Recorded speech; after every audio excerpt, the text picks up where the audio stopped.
বেড়েছে সূর্যের প্রখরতা, গরমে হাঁসফাঁস করছে মানুষ। গত কয়েকদিন ধরে দিল্লিতে তীব্র দাবদাহ চলছে। সোমবার মে মাসের সর্বোচ্চ তাপমাত্রা ৪৭ ডিগ্রি সেলসিয়াস দেখেছে বাসিন্দারা। এ অবস্থায় দিল্লিতে আগামী ৫ দিনের জন্য জারি করা হয়েছে রেড অ্যালার্ট।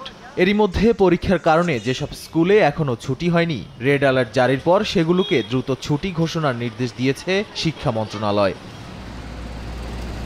গ্রীষ্মকালে দিল্লির তাপমাত্রা আগেও ৪০ ডিগ্রি ছাড়িয়েছে। তবে এবার যে গরম পড়েছে তা স্বাভাবিক নয় বলে জানায় নয়াদিল্লির আবহাওয়া দপ্তর। বিশেষ করে গত ৪ দিন ধরে প্রতিদিনই বাড়ছে তাপমাত্রা। তাদের তথ্য মতে মে মাসের এই সময়ে দিল্লির যে স্বাভাবিক তাপমাত্রা তার তুলনায় প্রায় ৪ ডিগ্রি সেলসিয়াস বেশি ছিল সোমবার।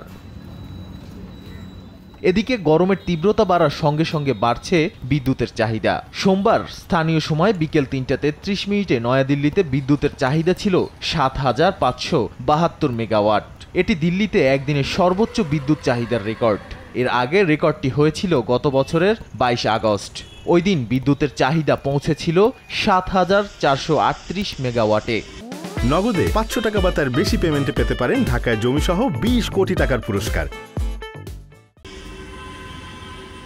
এমন পরিস্থিতিতে সবাইকে পর্যাপ্ত পানি পান করা এবং প্রয়োজন ছাড়া ঘর থেকে বাইরে বের না হওয়ার নির্দেশনা দিয়েছে আবহাওয়া দপ্তর। বিশেষ করে নিম্ন আয়ের খেটে খাওয়া মানুষদের এ ব্যাপারে সতর্ক করা হয়েছে। নাদিম মারজান, সময় সংবাদ।